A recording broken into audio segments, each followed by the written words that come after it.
ዶናልድ ትራምፕ ከሞትና ከግድያ ሙከራ አመለጠ። ከጥቂት ሰዓታት በፊት ዋይት ሃውስ በተኩስ እንዲሁም ደግሞ በግድያ ሙከራ ስትታመስ ነበር ያመሸችው። ከፍተኛ ድንጋጤ ውስጥም ገብተው ነበረ። ዶናልድ ትራምፕም እንደምትመለከቱት ማለት ነው በጋርዶቻቸው ታጅበው አዳራሹን ለቀው ወጥተዋል። ከጥቂት ሰዓታት በፊት በአጠቃላይ የዋይት ሃውስ ዘጋቢዎች እንዲሁም ደግሞ በመቶዎች የሚቆጠሩ ጋዜጠኞች ማለት ነው የራት ግብዣ ተደርጎላቸው በዋይት ሃውስ ውስጥ በሚገኘው በሂልተን ሆቴል ተሰብስበው ነበረ። ይህንን ተከትሎ እንግዲህ ዶናልድ ትራምፕ ባለቤታቸው እንዲሁም ደግሞ የተለያዩ የካቢኔ አባላትና ትልልቅ ባለስልጣናት እንግዲህ በዋይት ሃውስ ውስጥ ተገኝተው የራት ግብዣውን በመከታተል ላይ ነበሩ። ነገር ግን ፕሮግራሙ ከመጀመሩ ከጥቂት ደቂቃዎች በኋላ ከአዳራሹ የቅርብ ርቀት ላይ ማለት ነው ወደ አዳራሹ ዘልቆ በመግባት ዶናልድ ትራምፕ ላይ ግድያ ሙከራ ለማድረግ የሞከረው ግለሰብ የተኩስ ሩምታ ይፈጥራል ማለት ነው። በዚህ መካከል በጋርዶቹ እንዲሁም ደግሞ የተለያዩ የጸጥታ አካላት ጋር ከፍተኛ የሆነ የተኩስ ሩምታ ተፈጥሮ ነበረ። ይህም እንግዲህ በዶናልድ ትራምፕ እንዲሁም ደግሞ በአዳራሹ ውስጥ በነበሩ በመቶዎች በሚቆጠሩ ጋዜጠኞች ላይ ከፍተኛ የሆነ ድንጋጤ ፈጥሮ ነበረ።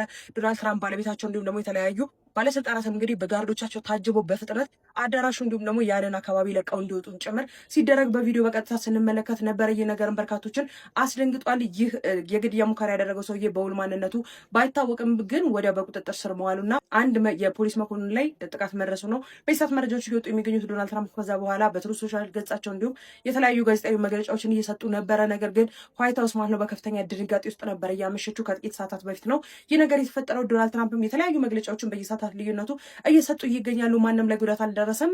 የፖሊስ መኮንኖች እንግዲህ እጅግ በጣም የሚገርም ስራን ሰርተዋል ሲሉ ጭምር ዶናልድ ትራምፕ ሲያደቁ ነበረ። በዚህ 2 ዓመት ውስጥም እንግዲህ የተለያየ ግድያ ሙከራ ሲደረግብን ይህ የመጀመሪያ አይደለም፣ ያስደነግጣል። ቢሆንም ግን የፖሊስ መኮንናችን ላይ እንተማመናለን ሲሉም ጭምር መግለጫዎችንና የተለያዩ አስተያየቶችን እየሰጡ ይገኛሉ። በዚህ ጉዳይ ላይ አዲስ መረጃዎችን የማገኝ ከሆነ አጋራችኋለሁ። ፕላስ ምልክቷን መጫናችሁን አትርሱ። መልካም ቀን ይሆንላችሁ።